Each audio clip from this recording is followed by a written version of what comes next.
Tammy Bruce is holding a press briefing. I haven't seen it up to this one point where they're talking about the Ukraine bombing, and Andrea Mitchell asks the first question in it. I haven't heard what the rest of their statement is, but they are supposedly responding to this attack on Kyiv. Of territory that is now controlled by Russia. Does the Secretary believe that a balanced proposal would have Russia also making some concessions?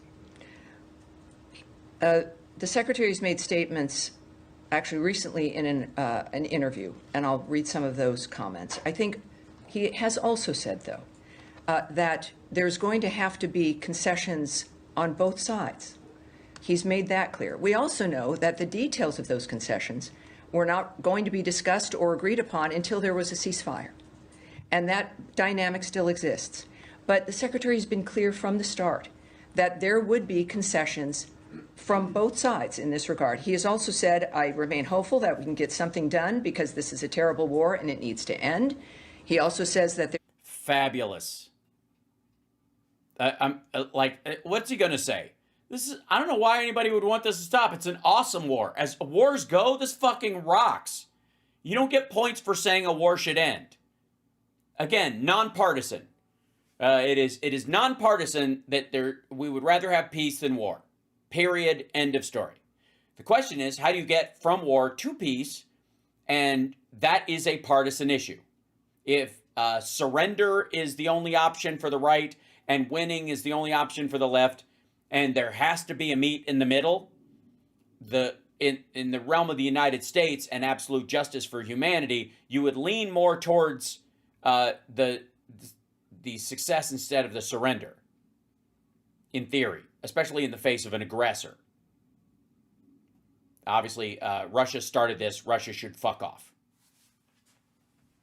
no military solution to this war. Russia is not just going to roll over Ukraine and take the whole country, and Ukraine's not going to push them all the way back to where they were before 2014.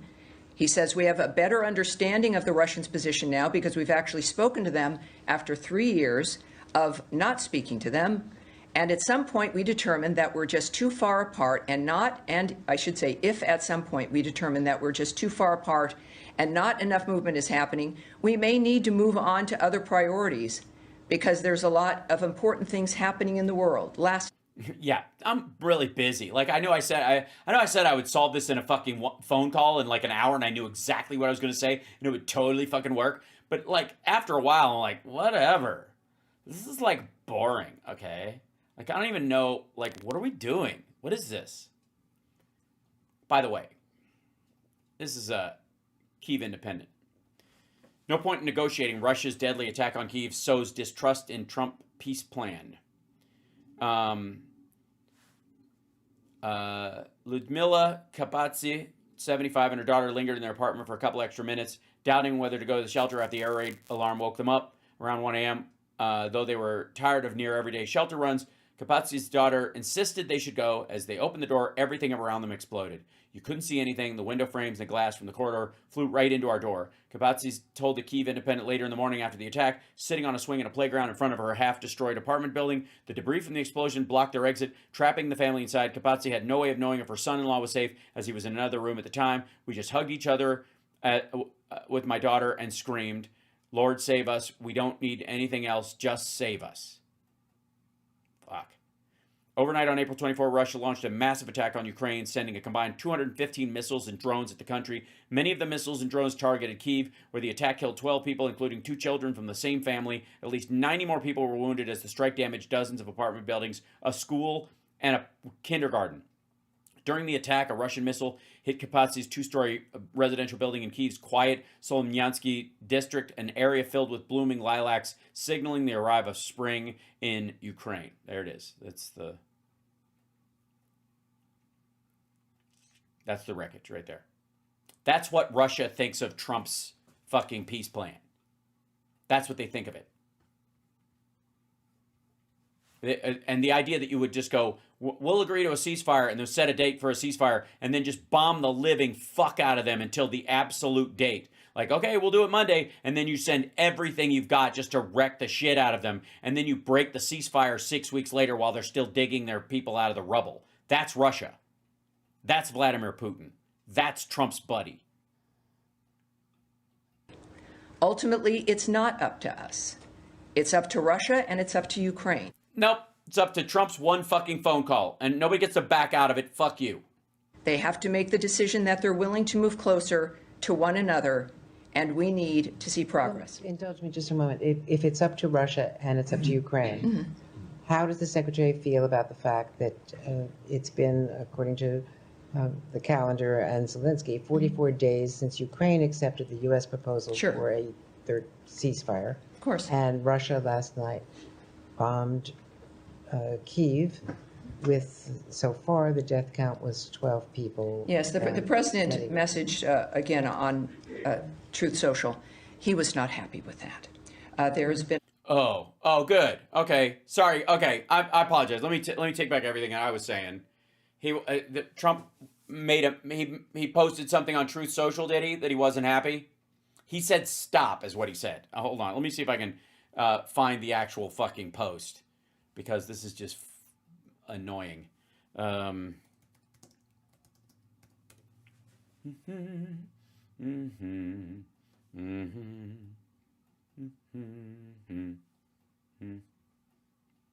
a jackass. Let's see.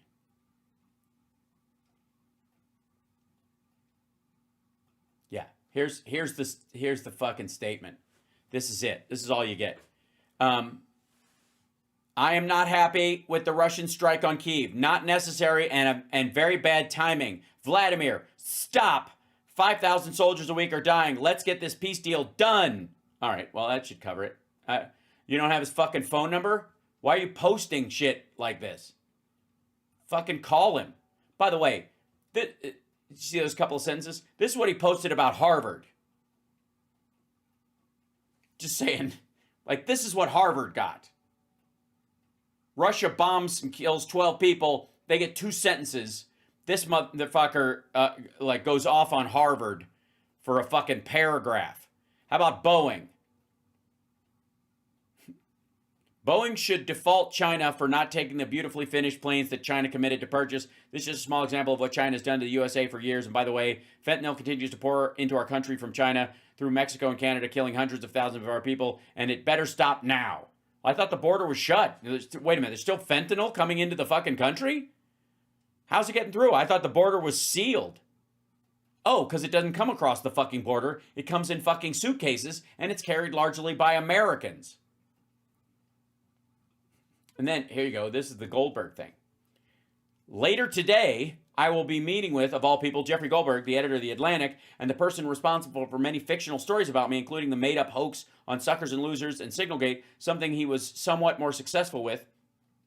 Jeffrey is bringing with him Michael Scherer and Ashley Parker, not exactly pro-Trump writers either, to put it mildly. The story they are writing, they have told my representatives, will be entitled "The Most Consequential President of the Century." I am doing this interview out of curiosity and as a competition with myself, just to see if it's possible for The Atlantic to be truthful and they are capable of writing a fair story on Trump. The way I look at it, what can be so bad? I won. You sound like a winner. You don't sound like a whiner at all. And then a bunch of shit about him with Norway, with the Norwegian Prime Minister, and then him welcoming the Norwegian PM to the House. Like, that's it. On number of comments from both men. And of course, that action the president was not happy with. So, you know. Oh, dear. I'm sure Vladimir Putin is pearl clutching right now. That he's oh, no. Why didn't someone tell me that Donald is not happy? I do not even have the strength to ride a bear with my shirt off. We're at a point here, and when I think it's important to also note that when Secretary Rubio's noted, you know, we can't keep doing this, what he's specifically referring to is flying in a moment of notice to another part of the globe to talk with people, to have meetings, perhaps about meetings.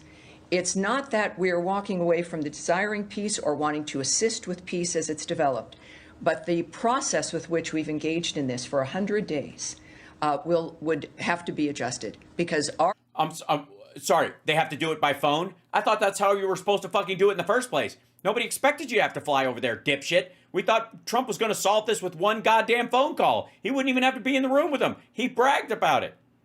And now you're like, we might have to just, it's just the price of fuel. It's just, all these flights, everybody's so busy and they don't have time to do this because of all the other shit we've stirred. Front is global. That front is that front. There is Europe. And it's just a matter of not certainly abandoning anything, but not doing things the way that we have been doing them. All right. Thank you, Andrew. Yes, Nadia? Thank you. Also still on Ukraine and Russia. I'm just going to ask a quick question on Iran. No, we'll do that after we finish with Ukraine, Russia. Yes, sir. Thanks so much. Two questions to follow up on Andrea's question. Yes. Is the Crimea Declaration announced by the Trump administration in 2018, is it still valid? You would have to ask the White House that. Talk to the White House, talk to President Trump. This All right. Hold on. Declaration announced by. Thanks so much. Two questions to follow up on Andrea's question. Yes. Is the Crimea Declaration announced by the Trump administration in 2018, is it still valid? You would have to ask the White House that. Talk to the White House, talk to President Trump. This All was right. actually, this building, it was announced by. But it's the Trump administration, the last Trump administration. You'll need to talk to the Trump White House. Sure, Yes, sir. thank you. Next. You are part of the Trump White House. The State Department is part of the White House. You're part of the administration. It's not the fucking building, lady. Secretary, as you mentioned, said that the war is endable. Just to clarify, the criticism of this approach is that you seem to have been asking a lot of Ukraine and a little of Russia. What will be your response to that criticism? Well, that's, I think, likely very unfair. These are the world's best diplomats. President. Well, then, please explain to us, because we've heard everything you guys have fucked with Ukraine about, but we haven't heard anything about the limitations you put on Russia at all. If anything, you're just going easy on them and releasing some sanctions. Trump has said, and he said today in the Oval Office, that his alliance is with ending carnage, right? It's with the people who are dying. The Secretary also noted that people that were alive yesterday are not alive today. Yeah, that's how war works, stupid. That's not the question. The question is, why are you harder on Ukraine, the country that was attacked, than you are on Russia, the country that did the attacking? Answer the fucking question. On behalf of the State Department. So it is about getting the carnage to stop. Right. But it seems to be that the method you are using to end the carnage is to get more from Ukraine than you are asking from Russia. Why is that the method? Why is that the superior method? In, defend your fucking position. Why is that better than just allowing the war to go on or giving more sanctions against Russia to try and put more pressure on them to stop it? I'm not privy to the details. Great. Can we talk to someone else then? Why are you the spokesperson? You don't even need the details. We just need the broad fucking strokes, lady. Papers that are handed out, discussions on the phones. What I do know is that they're all leading to one thing. So I would challenge. Yeah, a broken ceasefire as of last night. They broke the ceasefire. Let's just push all this aside. The ceasefire that Steve Witkoff got credit for establishing between Israel and Gaza? That's over. Been over for weeks. The ceasefire that they wanted a big fucking pat on the back for starting 40 days ago? That was supposed to last 90 days or whatever, 60 days. That's over. Russians broke it last night. And they continued to break it, but they specifically by bombing Kyiv, they went way above and beyond. The Ukrainians didn't break it. The Russians did. There's no debate about this. They lied. The Ukrainians didn't. The Ukrainians did their part. They made the agreement. They made a deal with this administration, and the Russians made the same deal, and the Russians broke it. The Russians broke the deal. So why do you deal with someone who keeps lying to your face and fucking you in the ass? That is, other than pee-pee tape. I can't think of another reason. What is it? Trump Tower, Moscow? What is it? Of course, your assertion immediately that there's little or not too much. These are going to be decisions by leaders with what's best for their nations, what's best Of course, for us, what we're thinking about is what's best for humanity, and it's the thing that's going to matter is the end result and what that looks like, which will be. Yeah, we know.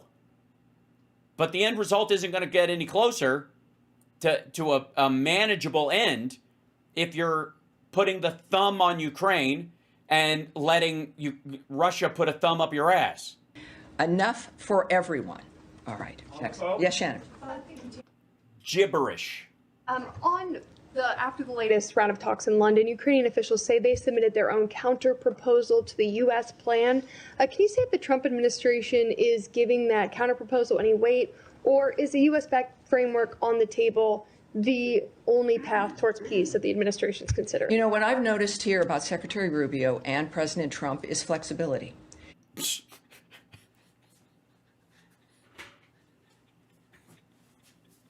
Yeah, I noticed the exact same thing. Well, I didn't call it flexibility. I would call it moral relativism and skeeviness. It's easy to be flexible when you have no support structure at all. Their entire policy is a pile of wet noodles. It's fucking mercurial. It will go anywhere there's a hole. It does not. There's no flexibility. Trump doesn't give a shit. Rubio's an asshole. That no matter what's going on, and even reflecting back on when everyone thought everything was over after President Zelensky's visit to the Oval Office. Oh, it's over. All of this is done. And it wasn't. Well, that's because that was a little verbal altercation between the two of them, and Vance fucked up and started all that nonsense. And then Vladimir Putin went and fucking killed a bunch of civilians. You know what the civilian death toll from Ukraine is right now? Fucking 0. And they've taken Russian territory. They took Kursk. What's the civilian death toll there? 0. Russia killed 12 people, including 2 children, last fucking night. They've got 70,000 kids minimum that they have kidnapped from Ukraine. Because this is about human beings having conversations, negotiating. Jesus Christ. When is it not? Stop just using words to fill time. Really existential issues where their decisions make a difference of who's alive the next day. Yeah. That's how seriously Zelensky is treating it. That is not the way Trump and Marco Rubio are treating it. Because if you really thought that, you wouldn't go, at some point, we're just going to have to throw up our hands because it's not our war. I mean, fuck this. If your whole thing is, I just want to see people stop dying. But if they're not, then I guess we just go someplace else and watch other people die. Let's go down to Sudan and not give a shit about that either. I'm just in the periphery of watching these men and women work on this. No, you're not. You're the spokesperson. You deliver the strategic message, the aligned message from those people to the public, and you respond to their questions if you don't have a direct part of the statement from them that filled in on the information that you are privy to. What the fuck are you like? You can't pull a fucking Ash from Army of Darkness. Whoa. Hold it there, spinach chin. I never even saw these assholes before. Like, you're the spokesperson for the State Department. Well, without knowing the details or speaking to the specifics of what you're asking, I can. Why would she know details that you don't know? She's a reporter, and you work with the State Department. That it is the commitment, is the end point is what they're committed to. Oh, fuck off. Oh, my God. Just gross. Just fucking gross. Like, tell me you don't give a shit without just saying, I don't give a shit.